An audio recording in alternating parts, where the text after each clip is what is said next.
Hi everyone, welcome to today's topic, and it's in regards to one of my favorite subjects to talk about, and my bread and butter subspecialty is in regards to the gut, the digestive system. It's also known as the second brain. So in the mind approach to getting past pain, you have to understand the gut and the relation of the gut in bodily feelings of pain and the interpretation of pain.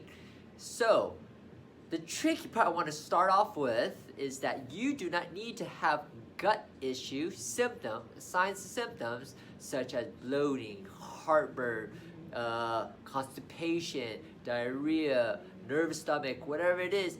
You do not need to have that in order to have underlying gut issue. So you can improve on your guts if you have no gut symptoms and still have high payout with mind hygiene and of course bodily interpretation of pain and decreasing your pain. So in the chapter, the mind gut, I break it down to the vagus nerve, to how serotonin helps with neurotransmitter.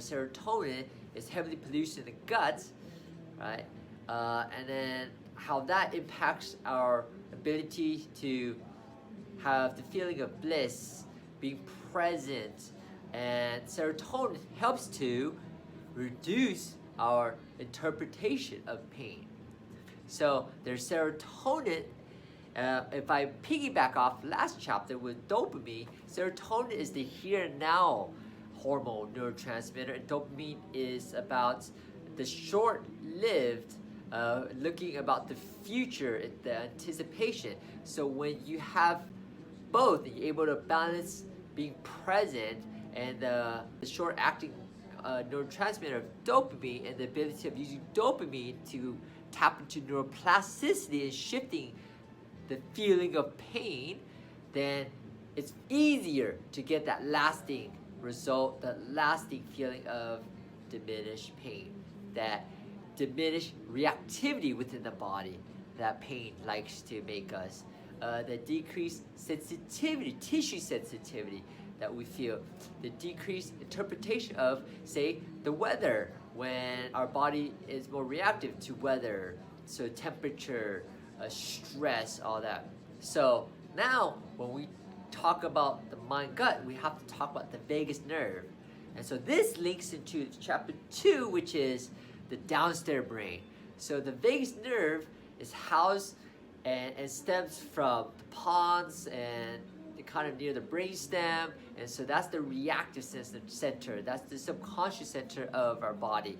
So, so the vagus nerve helps to act and express what our brainstem is saying to our body, and so the vagus nerve also connects to the back throat and the front throat and helps us with expression of ourselves, vocalization, speaking our truth. But I want to bridge into the vagus nerve and the connection of the vagus nerve to the heart, helping us either act out as speeding up the heart rate or more likely decreasing the heart rate, and the connection of the cardiac system to the digestive system. And that's one of the vagus nerve is the cranial nerve within our body, that where people have that like anxious gut feeling, the nervous butterfly in the stomach, that's also felt within the heart, the palpitation, the anxious feeling. So hopefully you get my message that you have to look at the guts, evaluate that, and if you have gut symptoms and the feeling of increased pain or stuck tension or injury that won't heal, then you have to look at the gut in terms of your ability to absorb nutrients. Now this is going to be saved for the topic within my functional medicine book, the how to recover better to getting past pain. But you have to look at the digestive system as an organ, a system that helps us to absorb nutrients, so then that those nutrients can trickle towards muscle health and joint health and nerve health.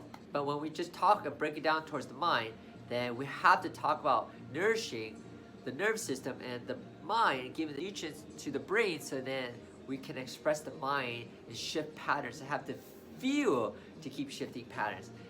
So hopefully you enjoyed this video and understand what I'm trying to say, that if you have digestive symptoms, treat that in addition to the exercise strategies, the mobility strategies, any pain relief strategies that you might be doing, okay? One love, bye.